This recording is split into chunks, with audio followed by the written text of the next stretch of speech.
At this point, we have our SOLIDWORKS part open, and we've activated the simulation add-in. Now we can turn our attention to actually setting up our analysis. Earlier in the course, I introduced the concept of 6 basic steps we must go through when validating a design. The first step is defining geometry.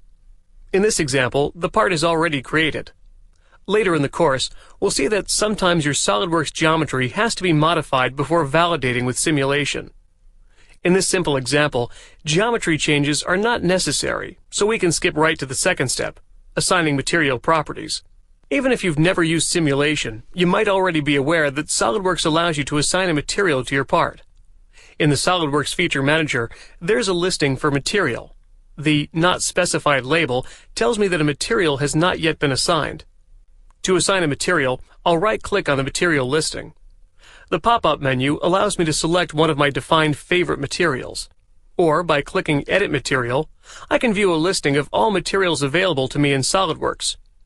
For this example, I'll be using AISI 1020 steel.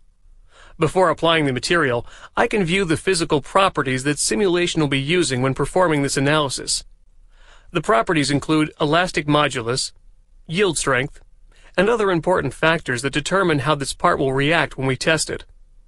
Now at this point, I'll click Apply and close the Material Properties window. We now see the AISI 1020 label listed as our material.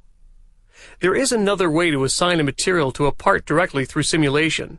That is, not here in the SOLIDWORKS Feature Manager. We'll take a look at this option in a later lesson. For now, let's move on to Step 3 of our analysis, creating a study.